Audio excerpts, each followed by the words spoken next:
Promise of Spring is in the key of D, and what you want to do straight away is set up the groove before bringing the melody in.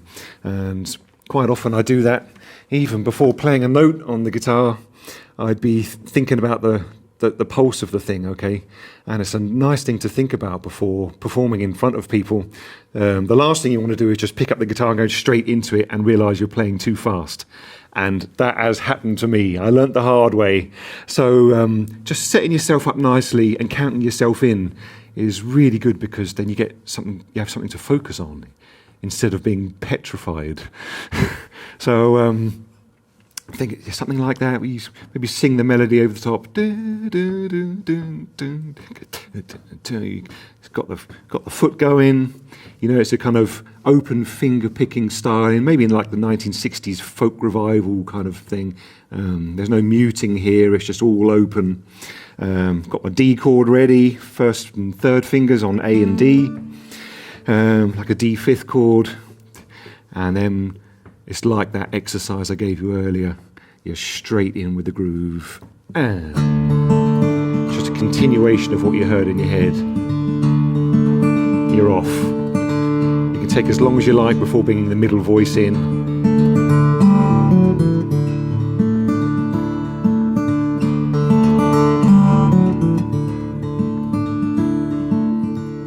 Okay, first thing, it hopefully sounds kind of easy and kind of relaxed and light, but a bit of focus is required on the dynamics or the volume between the backing and that's the upper voice. So this part here, if there was a volume knob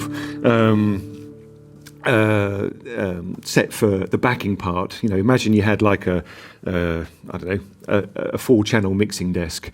This backing part is probably going to be on number 3, something like that. And then when that middle voice comes in, it's going to be kind of, you know, the 5-ish area. The main melody hasn't come in yet. It's just the kind of middle voice kind of filler. Maybe like, the guitar player or the cello player, something like that. So you've got your groove, volume 3, and this bit here is just going to be a smidge louder. So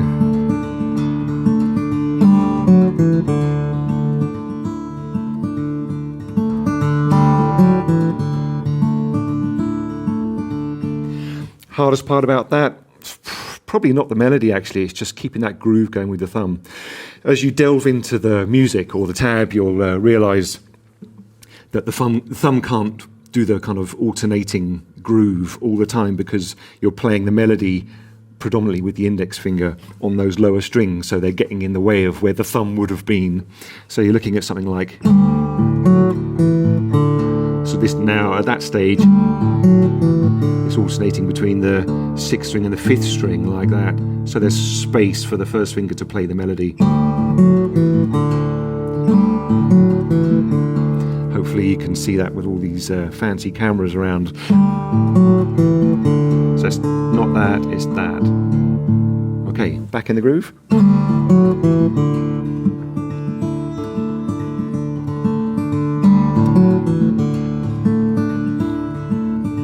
That's the vibe. Maybe it's almost like a kind of Nick Drake kind of vibe, you know. And it sets you up for the main melody. And I should add that it doesn't have to be exactly like that. You need that kind of groove going. But if there's something that suits your playing better and it fits the groove of you, who you are as a person, and, you know, even though I wrote this thing, I'm very happy for you just to do whatever sounds good for you. I just want this piece to sound as best as possible.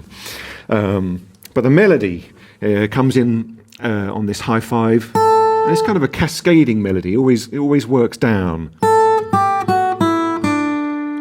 That's the kind of question phrase. Then it answers. Okay. And then it repeats again. And answers. Okay. If you can familiarise yourself with that melody, then the next stage is to work it in. Well, with the second exercise I gave you earlier on, that should help with picking out the melody and keeping the kind of rippling bass kind of accompaniment section going too. So let's just get the groove established again. volume 3. Now the melody is going to come in at about volume 7, 7, 8, something like that. You're looking at.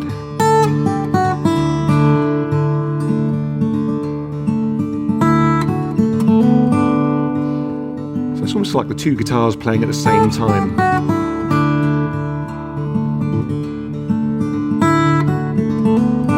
It's really hard to start off with keeping that thumb going and playing the melody at the same time. So super slow practice you want to.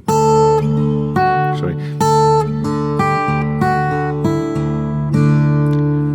Like the exercise, so it's together 1, 2 and 3 and 4 and 1, 2.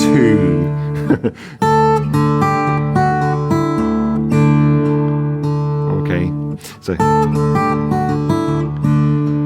it's amazing when you play it at speed, it all happens so fast, but once you've ingrained it, you don't even think about counting. But you've got to start somewhere. So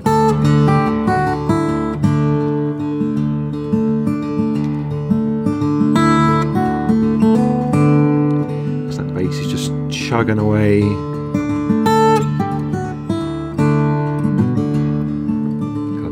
riff and then. Okay, that's the first part. Next part, finally, it changes chord. We're changing to the chord of G, and because we're in drop D, the fourth finger is going to play the 5th fret G. The melody, same kind of backing style. You could hammer it, or you could play it in thirds. Nice. Easier said than done though. It's kind of hard to fret the G on the bass there with the 4th finger. I mean, it's hard enough getting the 1st finger across to the 1st string 2nd fret and hammering it, but then tucking these in here, or even just the 1, is quite hard. So you might just want to practice. I mean, I did quite a lot of this when I was at music college, just practicing the left hand on its own and then the right hand on its own. It may sound weird, or not at all, but it gives you a chance to actually focus on one thing at a time. So you might just want to practice that. It's all about moving this 1st finger back, not some kind of contorted position like that. You just want to bring that first. And see, the 4th finger is kind of upright, and the 1st finger can just do anything it likes. So it's just over there. And then these ones, that's the hard part there, stretching between fingers 3 and 4. But it's very doable, just slow practice, If you're like this, then you need to raise your fingers up.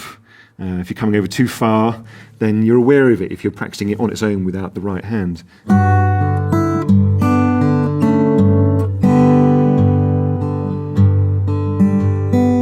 then, or you could do it without the thirds.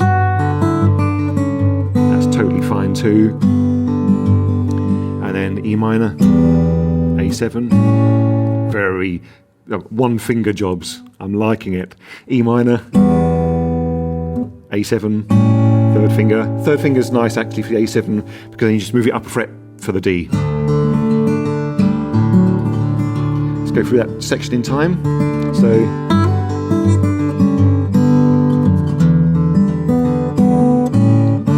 They're together there, unlike the normal kind of finger picking arpeggio style or broken chord style. These are just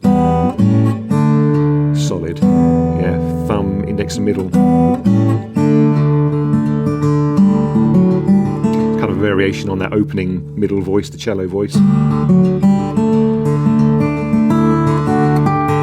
Okay, now we're getting to the part that kind of looks horrendous the first time you see it. It's not too bad, Let me give you a couple of tips whilst we're here.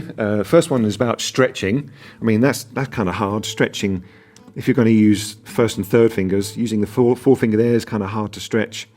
And then the other one, bar chords. They're pretty tough too, right? But they don't have to be. If you're stretching on the guitar, I think it's quite a nice idea to think about stretching back instead of trying to stretch up the fretboard. So have a go at this. If you play like a G there, and you've got your kind of, your side of your 1st finger welded to the side of the neck, you can only stretch up to the 6th fret or something like.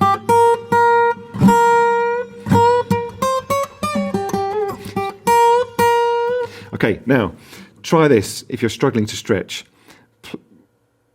Start with the 4th finger and then work backwards. You'll find you'll have to go back a couple of frets more.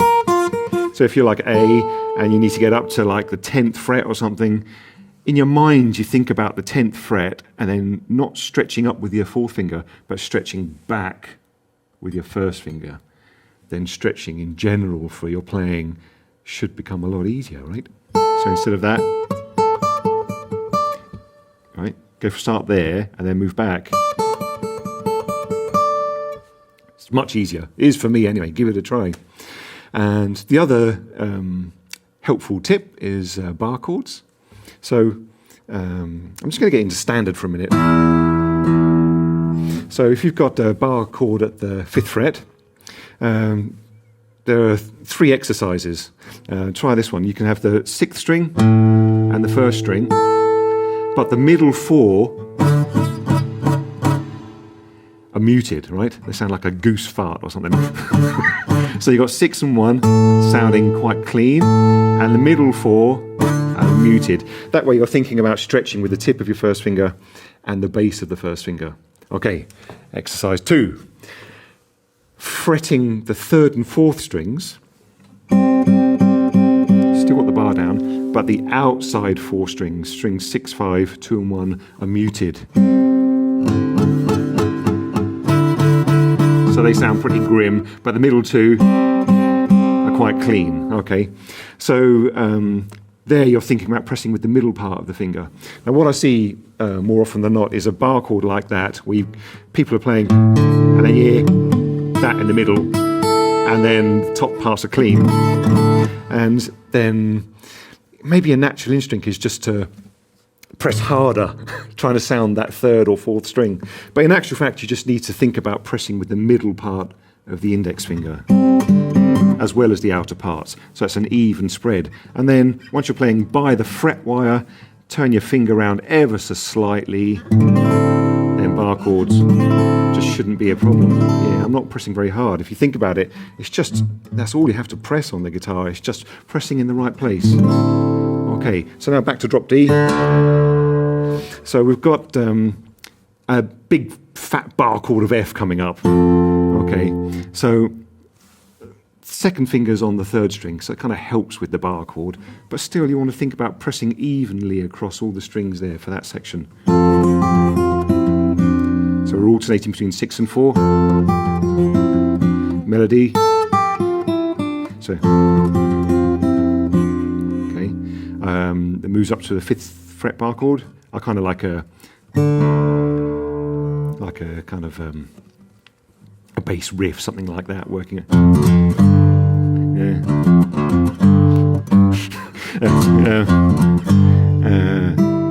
It's kind of a G, which is going to resolve back to the D. Okay, so that's probably the hardest part, I'd say, getting from that D to that F chord there. It's nice to practice on its own. D, F, D, F, D, F. Now, if you're really struggling with that, you can have a connecting finger, which is finger 3. 3 there, and then move the 3 up 2 frets, and then you can form the rest of the D chord over the top.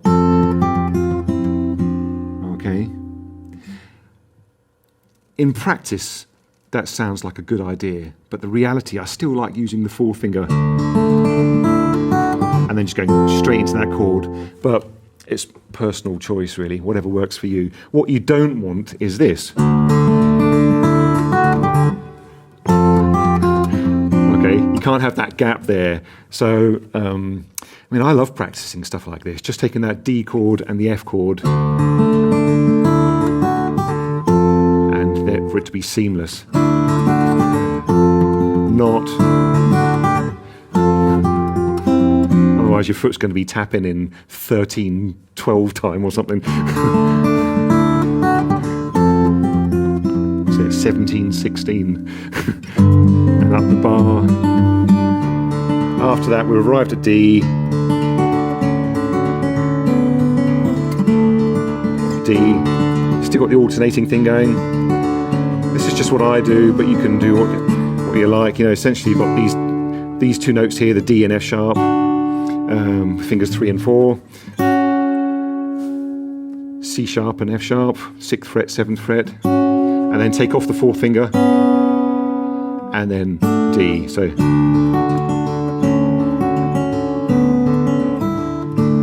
super smooth. All right, and that's it. Yeah. So let me just run through it all once more. I'll carry on playing and try and talk at the same time. So you've got the groove, and you've counted yourself in. A little voice to kind of set you up, get you in the mood of the piece. Okay, here comes that melody that's going to be louder. We've got, just enjoy the groove. Answer phrase. Maybe a little bass one. A little hammer on. Answer phrase again. 4th finger. Chord, chord, chord. I'll stick in the 3rd time there this time. Chord, chord. Right. Here comes the F.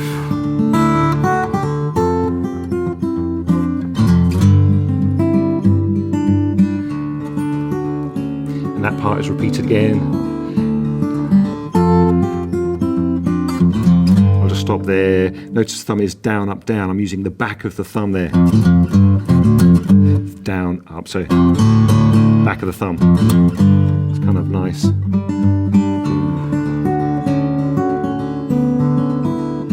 that's it. Now what you're going to do is you're going to play that all again and add a few variations. So I'll see you in that section.